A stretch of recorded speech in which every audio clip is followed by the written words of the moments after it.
Hello, and welcome to my channel. You should be informed my opponents get dismantled. Do it like the mogul, the one and only shofu. If you want good Wi-Fi battles, I'm the one to go to. So pull up for C, pay attention, sit up. We're pushing and he the room, I'm fucking shit up. This intro's going hard, I see you bobbing to the vibe. After you watch, like, comment, and subscribe. Hey there guys, nobody else knows TheAcousticKind here, doing a guest narration for Shofu. He did one for me, it was pretty awesome, and I thought I would do one for him as well. Hopefully you guys will enjoy. If you do, feel free to check me out. If not, no big deal. Give a like for Shofu, because he's awesome and everything like that. What I'm doing here is I'm narrating 3 of Shofu's battles that he had online. It's where you're facing a random opponent you don't know, and all that kind of stuff, and it's 3-on-3. There is team previewer in these battles, so you can see your opponent's team. It's important to note that.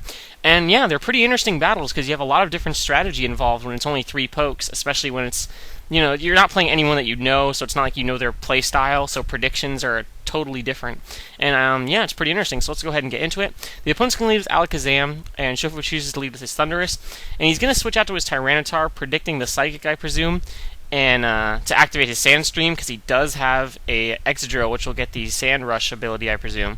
So yeah, Shofu's going to go for a Crunch here, I believe, predicting the Alakazam to stay in and go for the Focus Blast, I'm guessing, because he does carry the Chople Berry, which would weaken the damage by 50%. He could tank it, then take out the Alakazam. So he's just going to go for the Superpower here on this Zurazukin, or whatever it's called, Scraggy or Scrafky or something like that in the English. And it's not going to quite take it out even with the Sand, so he's going to have to switch out, predict the Fighting type move. Also, even if he did decide to stay in and kill it off, he doesn't want his Tyranitar to probably be in there sitting at -2.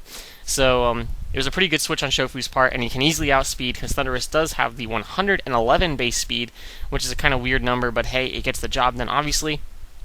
Opponent's going to go for a Focus Blast, just predicting the switch to Tyranitar, I presume, which is not going to be the case, so he got predicted, as Shofu would say. Shofu is going to get a critical hit here, which may have mattered, but it didn't really matter in my opinion, because he could have just went it's pretty complicated, but he could have fought it out Excadrill if he really had to switch, predicting another move, and etc, etc.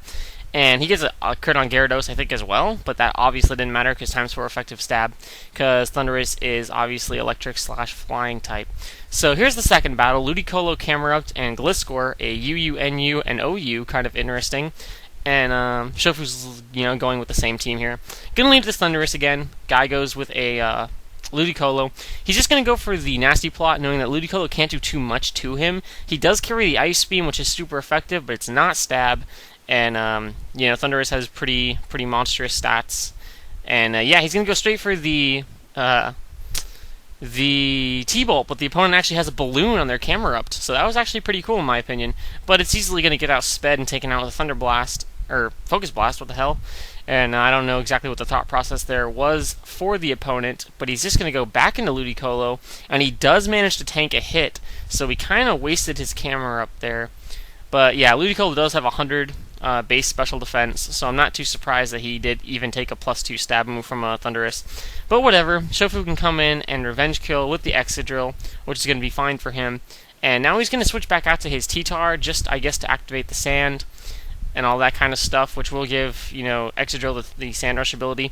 But more importantly, this T-Tar does carry the Ice Beam actually, so he is easily able to tank a hit and all that kind of stuff. And he also probably switched out because his Excadrill was on a balloon, so he knew that the guy wouldn't EQ first, and he could get 2-hit KO'd by EQ if he switched into one, probably, and all that kind of stuff. So here's the third battle, another NU, UU, OU kind of scenario, so I thought that was kind of interesting.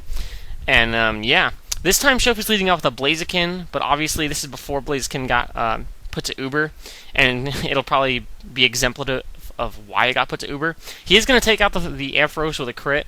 Probably mattered, but he could have gone for Protect first turn for speed boost, but he didn't want the Ampharos, probably setting up Reflect is most likely what his fear was, or something like that.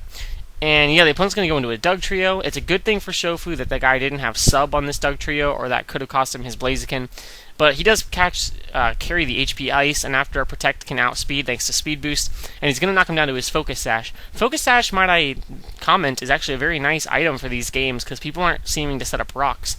So yeah, Shofu's going to go into his Excadrill, it's on the balloon, can take a hit, easily finish him off, and all that kind of stuff. And he's actually choosing to set up a sword dance while the opponent goes for Memento, which is kind of bad for Shofu, mostly just because his last poke is a Durant, which can easily outspeed and all that kind of stuff. Maybe he was predicting a switch, and that's why he sword danced, or I'm not exactly sure what his game plan was there. So he goes into T-Tar just so he can activate the Sand Stream, so that will give the Sand Brush ability to his Excadrill, meaning that it will be able to outspeed and all that kind of stuff. And he's on his balloon, so he can take a hit. Knowing that he can take a hit, he's going to sword dance, I suppose, and then try to finish things off with an EQ. And even the +1, I think it was, isn't going to be able to take out Excadrill because Guaca is a monster. And yeah, he's going to get taken out with that +2 EQ to the dome, as Shofu would say. So hopefully you guys enjoyed. 3 pretty quick matches. Shofu's an awesome guy. I thought I'd do a guest narration for him. I really enjoyed his guest narration for me and all that kind of stuff. If you enjoyed, check me out, yada yada, all that kind of stuff. Comment, because I know Shofu loves comments. We all love comments. And give a like, because, you know, he's awesome. And yeah, peace out.